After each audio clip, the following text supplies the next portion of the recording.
We are live in the studios of OGTV, the People's Telly, UHF 25. Now, we just wrapped up a segment that has to do with education, and now this is the second segment for this morning episode. And we have in the studio with us a psychologist to help break down the discussion on disabilities, caring for children with disabilities, societal responsibility. We have in the studio with us Mr. Ita Nkpang. He's a psychologist. Welcome to the studio. Thank you so much, and good morning, viewers.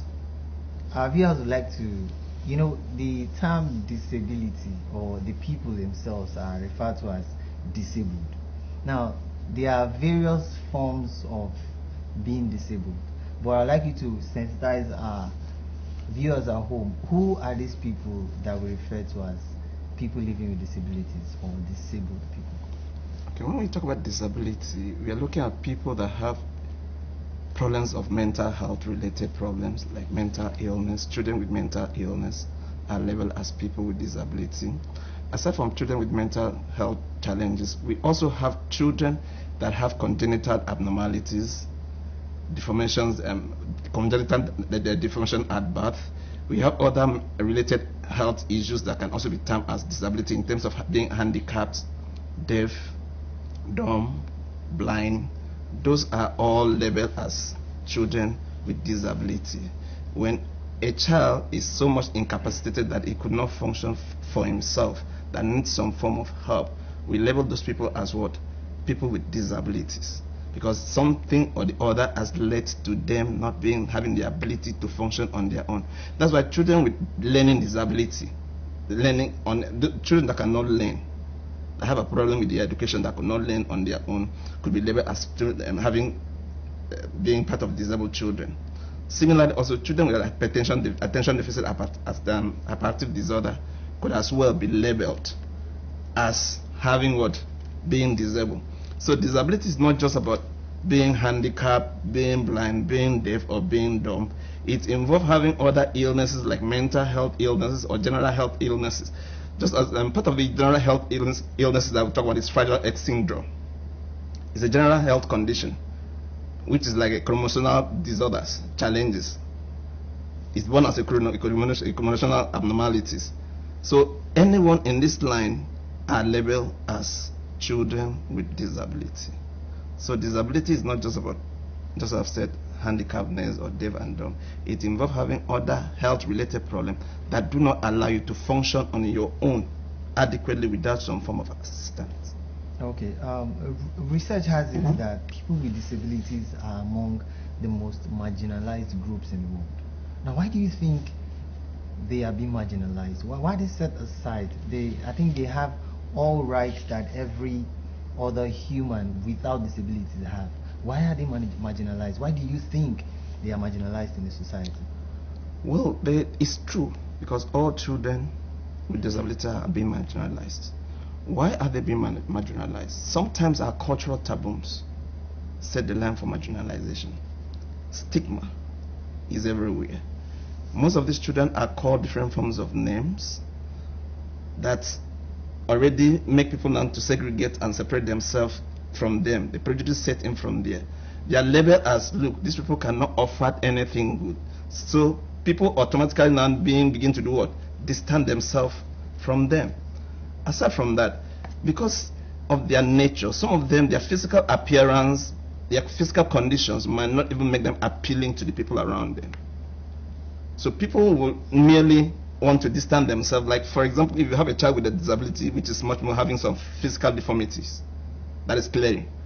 Most children, when they see them, the first thing they will do is to start doing what?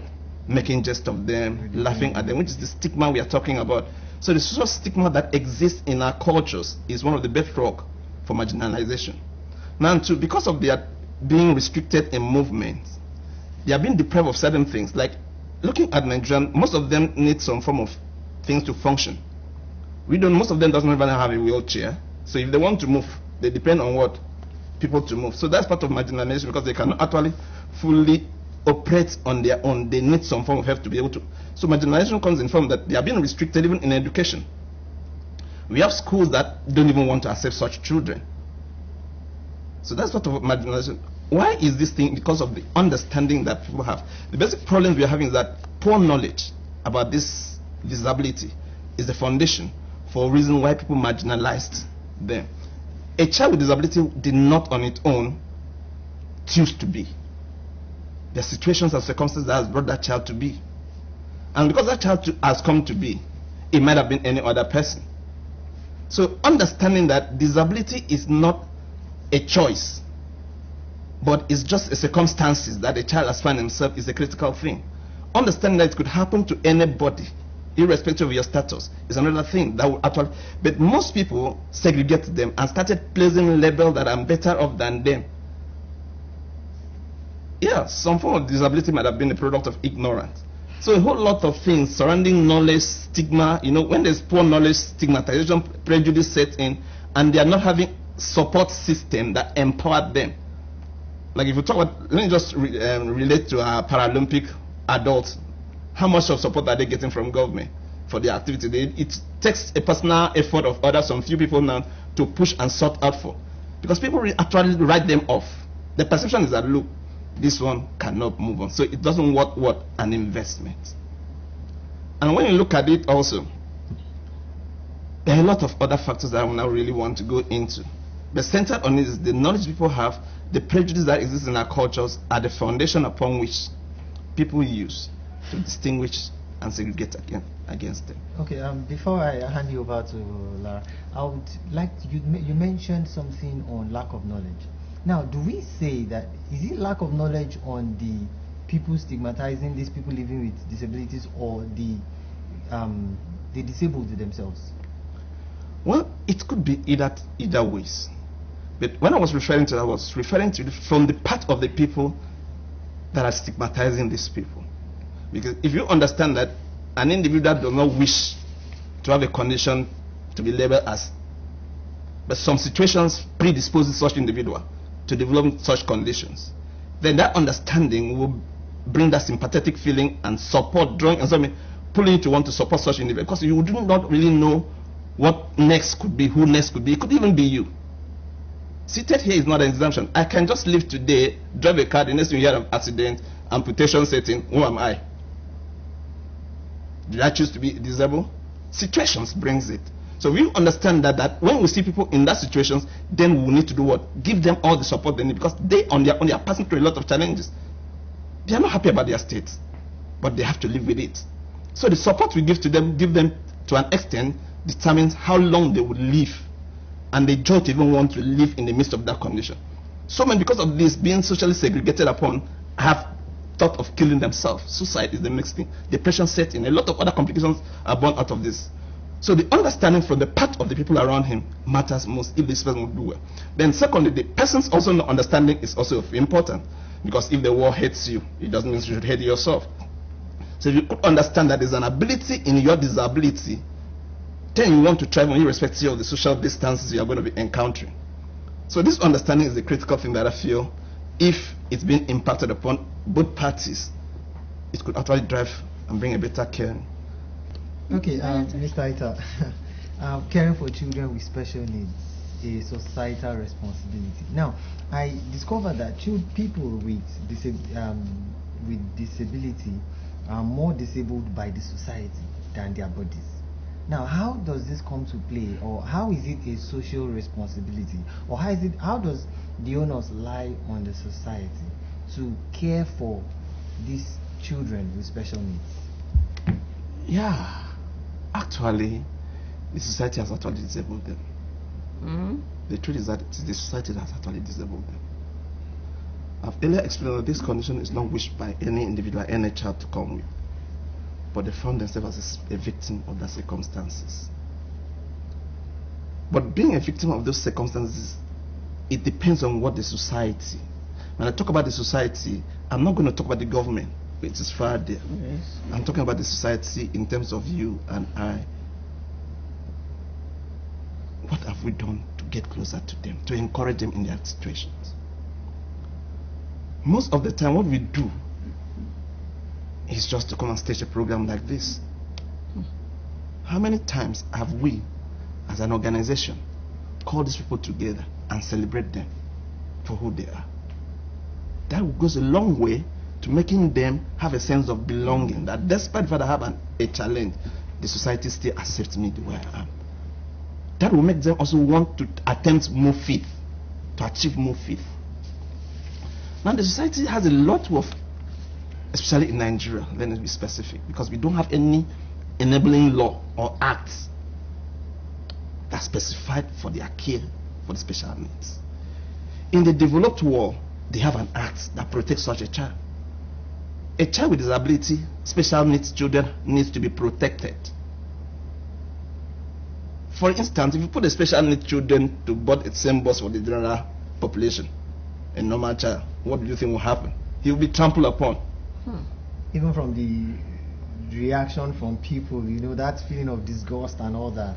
So, what are we doing there? What have we put in place that will enable a child with disability to move forward, to join the public bus without being assisted by? Our social network is such that we don't have any laws. Now, in the developed world, there are the social welfare, this is what we call social welfare departments or services that cater for these people. How many of them, as government, let me use the word government, have we been able to identify as being disabled? We don't have such. We don't have a clear-cut statistics. Why? Because of the social stigma. A lot of people tend to hide their children inside their home.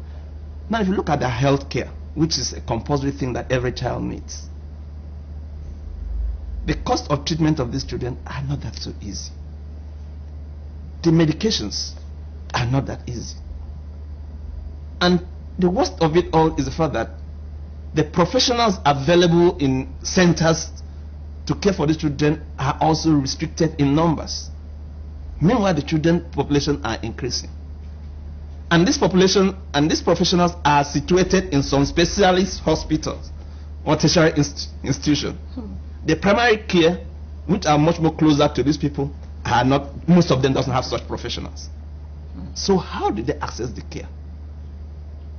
Given the high level of stigmatization, most of these people tend to hide their children, seek for care from the spiritual homes,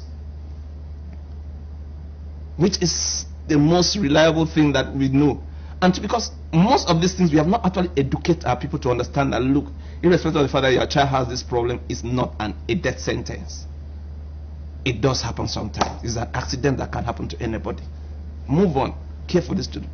Or government accept. Now, let me tell you, I have seen so many of them that they would have wanted to assess care, but because of the financial demands of care, they cannot access. So if government has put on some revolving funds, if organizations like here also have a social responsibility towards these people, I'm only going to challenge even your management, what is your social responsibility to the special needs children?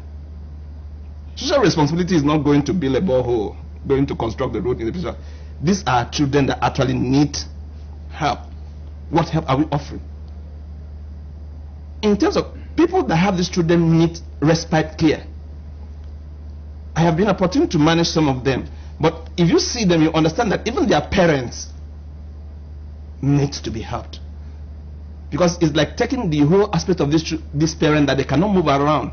They cannot do anything on their own because of their child. If a center like, I don't want to talk about government. Government is an entity. But let's just, permit me, sorry to use the organization as an example. If we have a special center that, look, children with disabilities or whose parents are moving or don't want to go to, can come and drop maybe for 1 hour, 2 hours, that is a form of help that will encourage the carer to go and look for money for within that 1 hour, which also have an impact. Two, you talk about most of our caring system, the healthcare structure. We have also downplayed the care for the caretaker of these children, which is critical. Caretaker of these children need some form of care.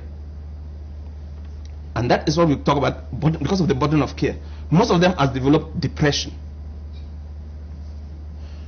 because of their conditions. But when we focus on the children and we do not actually also take a closer look at the carer, it's a problem on its own. So we need to put a facility that also look like a support group that to look after the carers, the parent of these children, where they can meet and share information. This is part of what we are not actually having in our society today. Aside from that, you talk about education. I've mentioned education before. Education. How many professionals do you actually have? Most of these schools, the special needs schools, are congested because the population of the special needs children outweigh the numbers of schools available. So what we have is crowded environments. How do we impact them here? How many of us, Goodwills, Nigerians, NGOs, I know there are some people that are actually doing that. I know about other organizations that cater for autism, which are also special needs children. How many of us actually have a contribution to even orphanage homes, some orphanage homes that have facilities for them? So when we talk about societal responsibility, the care for these children is our responsibility, because if these children do not do well, it tells about our future. Wow. The current situation requires all of us to become competent in providing care to patients with a variety of disabilities. We have been discussing with Mr. Ita Nkman, who's a psychologist. We want this opportunity to thank you for coming to the studio. Thank you very much, sir. It's my pleasure. At this juncture, this is the much we can take. Till we meet again tomorrow, it's New Dawn. Stay tuned. The station is OGTV UHF 25. Have a lovely day. Bye for now.